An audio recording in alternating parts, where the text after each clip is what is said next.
Hello guys, welcome back to the channel. Guys, if you are visiting this channel first time, please make sure to hit the subscribe button and press the bell icon nearby that to get notifications for each videos timely. तो इस video में हम लोग बात करेंगे Punjab national bank से जुड़ी हुई दो बड़ी खबरें। पहली खबर आप लोगों से लोन के रीस्ट्रक्चरिंग का डेटा जो है पंजाब नेशनल बैंक को मिल चुका है। तो उसके बारे में जो मैनेजिंग डायरेक्टर हैं राव सर, उन्होंने क्या बातें बताई हैं, आइए देखते हैं।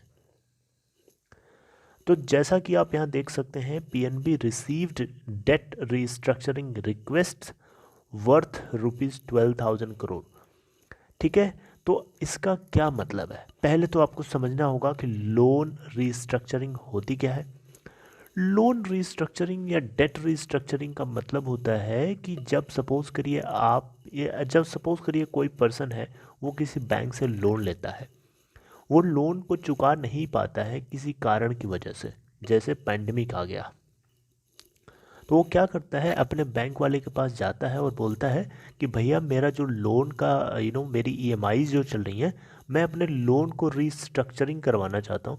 तो बैंक क्या करेगा, आपके लोन को रीस्ट्रक्चर करेगा। रीस्ट्रक्चर करने का मतलब हुआ कि आपकी जो एनुअल इंस्टॉलमेंट थी, सॉरी मंथली जो आपकी इंस्टॉलमेंट जा रही थी, वो मंथली इंस्टॉलमेंट को हो सकता है वो कम कर दे।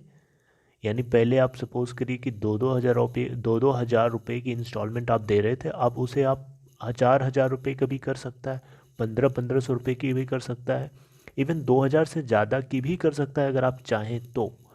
राइट, तो लोन रिस्ट्रक्चरिंग में बैंक जो है आपको एक सहूलियत देता है कि आप अपने जो आउटस्टैंडिंग लोन है उसको धीरे धीरे चुका सकते हैं, आपका टाइम फ्रेम बढ़ जाता है। लेकिन यहाँ पे लोन रिस्ट्रक्चरिंग करवाना अच्छे तरीके से नहीं देखा जाता, क्योंकि ये कॉस्टली पड़ता है आपके लिए। कॉस्टली इसलिए पड़ेगा क्योंकि टोटल जो आप क्यूमुलेटिव लोन का जो टोटल इंटरेस्ट जो आपके पास इनकर होगा ना, वो पहले के कंपेयर में ज़्यादा होता है। राइट, तो loan restructuring is not considered as good. लेकिन बैंकिंग सेक्टर के पर्सपेक्टिव से अगर आप देखेंगे तो उसको तो फ़ायदा है, लेकिन फिर भी उसको फ़ायदा नहीं है। कैसे? क्योंकि लोन रिस्ट्रक्चरिंग करवाने के लिए कोई कस्टमर किसी बैंक के पास जा रहा है, तो एक तरीके से आप समझिए कि जो बुक है, लोन बुक है बैंक की, अगर उसमें ऐसे ही कस्टमर भरे होंगे, इसी तरीके के कस्टमर्स अगर भरे होंगे जिसमें लोन रिस्ट्रक्चरिंग करवाने वाले ज़्यादा हैं, तो उस बैंक की जो लोन बुक है वो सॉलिड बुक नहीं कही जाएगी, वो कमज़ोर कही जाएगी।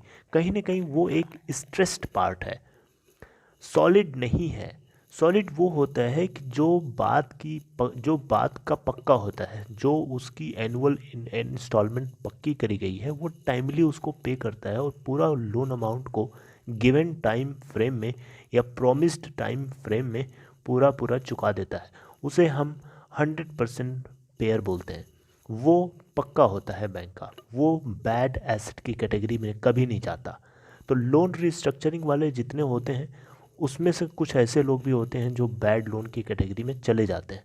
तो यहाँ पे बैंक ने, पीएनबी ने 40,000 करोड़ रुपए जो है, ये अनुमान किया था इन्होंने कि 40,000 करोड़ रुपए जो है इनको लोन रिस्ट्रक्चरिंग के लिए रिक्वेस्ट आएगी, लेकिन सिर्फ 12,000 करोड़ की आई है, जिसमें से 9,000 करोड़ रुपए जो है वो कॉरपोरेट पार्ट से है और जो रिमेनिंग पार्ट है वो पब्लिक का है। तो आप देख सकते हैं, एक बहुत बड़ी खुशी की बात है। किसी भी बैंक का अगर ग्रॉस एनपीए अगर कम होता है, नेट एनपीए कम होता है, तो बहुत अच्छा समझा जाता है। यहाँ पे पीएनबी के लिए भी ग्रॉस एनपीए की जो वैल्यू है Q3 के लिए 12.99% निकल के आती है, 13.43 के कंपेयर में। ठीक है, पहले क्वार्टर से। वहीं नेट एनपीए की बात करें तो 72 बीपीएस डाउन हुआ है क्वार्टर ऑन क्वार्टर बेसिस पे, 4.03% आके बचा है। यानी बहुत अच्छी बात है। और ये बैंक किसी भी तरीके से हर हाल में चाहता है कि ये इसका एनपीए जो है पुश होकर के बिल्कुल नीचे चला जाए, ताकि ये अपने बिजनेस को प्रॉफिटेबल तो है ही है, लेकिन और इसको ज़्यादा मजबूत बना सकें। तो अब आइए बात करते हैं दूसरी खबर की। जो सबसे अच्छी खबर ये है, यहाँ पे देखिए पंजाब नेशनल बैंक ने 3800 करोड़ 3800 करोड़ रुपए जो है इनको दो जगह से आने की उम्मीदें ज़्यादा हैं। देखिए यहाँ पे बताना चाहूँगा, पीएनबी जो है भूषण पावर रिजोल्यूशन से इनको 3800 करोड़ रुपए का लगभग अमाउंट रिसीव हो सकता है। वहीं अगर हम बात करें तो डीएचएफएल दीवान हाउसिंग फाइनेंस लिमिटेड, जो कि आपको पता होगा कि जो पिरामल ग्रुप है इन्होंने इसको एक्वायर किया है, जो अभी करंटली एक रिजोल्यूशन प्रोसेस से गुजर रही है, ठीक है।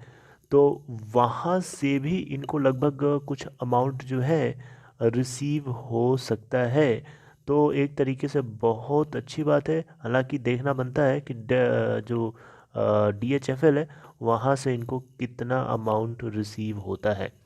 ऑल्दो यहाँ पे ये चीज़ बताई जा रही है कि भूषण पावर एंड स्टील से इनको लगभग 3800 करोड़ रुपए जो है एक सब्सटेंशियल अमाउंट के रूप में रिसीव होने की एक्सपेक्टेशन है। इसके अलावा एक चीज़ और आपको बताना चाहूँगा जो इसी से थोड़ी थोड़ी जुड़ी है, वो ये है कि जैसा कि आपको पता है सुप्रीम कोर्ट ने नॉन परफॉर्मिंग एसेट्स से जुड़ा हुआ एक मामला, एक वर्डिक्ट है जिसको इन्होंने रिजर्व करके रखा हुआ है। वो है लोन क्लासिफिकेशन को लेकर के, कि बैंकों को कहा गया था कि आप लोन को क्लासीफाई एनपीए के रूप में नहीं कर सकते जब तक सुप्रीम कोर्ट अपना फाइनल वर्डिक्ट नहीं बताता। तो यहाँ पे इस बात को लेकर के जो मैनेजिंग डायरेक्टर है पंजाब नेशनल बैंक के, इन्होंने कहा कि ये जो सुप्रीम कोर्ट की तरफ से जो कुछ भी डिसीजन आता है उसका अगर डिसीजन अगर बैंकों के फेवर में नहीं होता है, उसके बावजूद भी बैंक जो है उसके अगेंस्ट प्रोविज़न करके रखे हुआ है, किसी भी तरीके की दिक्कत नहीं आएगी। ठीक है, यहाँ देखिए लिखा है इन्होंने, we are very confident that there will not be any further increase of bad loans about pro forma NPA. We have already marked them, we have identified and have done the complete provisioning, so there will not be any impact in quarter 4। मतलब समझे आपने, मतलब ये हुआ कि यहाँ पे जो मैनेजिंग डायरेक्टर हैं पीएनबी के, इन्होंने कहा कि जो सुप्रीम कोर्ट की तरफ से जो कुछ भी प्रो फॉर्मा एनपीए का मतलब ये हुआ कि जो एनपीए प्रो फॉर्मा स्लिपेजेस भी बोलते हैं इसे कहीं कहीं। तो जब सुप्रीम कोर्ट अभी इसके ऊपर अपना फैसला नहीं निकाला है, जब तक अपना फैसला नहीं देगा तब तक हम इसको एक एनपीए के रूप में मान के चलेंगे, प्रोफॉर्मा स्लिपेजेस मान के चलेंगे, प्रोफॉर्मा एनपीए मान के चलेंगे। ऑलराइट, तो इसको कंसीडर करते हुए बैंक ने एडिशनल प्रोविजनिंग करके रखी हुई है ताकि किसी भी तरीके की दिक्कत ना आए और किसी भी तरीके से एनपीए की सिचुएशन को Q4 में, करंट फिजिकल ईयर के Q4 यानी मार्च क्वार्टर में हम इंक्रीज़ नहीं होने देंगे। ये प्रॉमिस किया गया है मैनेजिंग डायरेक्टर की तरफ से। तो ये एक बहुत खुशी की बात है, बहुत अच्छी बात है। इस बात को लेकर के डेफिनेटली आग लग सकती है आज। सो गाइस, आप लोगों की जानकारी के लिए छोटी से छोटी और बड़ी से बड़ी अपडेट को कनेक्ट करके जोड़ करके बताना बहुत ज़रूरी समझता हूँ। So this is all for this, let me leave right now. If you liked it, please give a thumbs up, and this is all. Have a good day. All the best.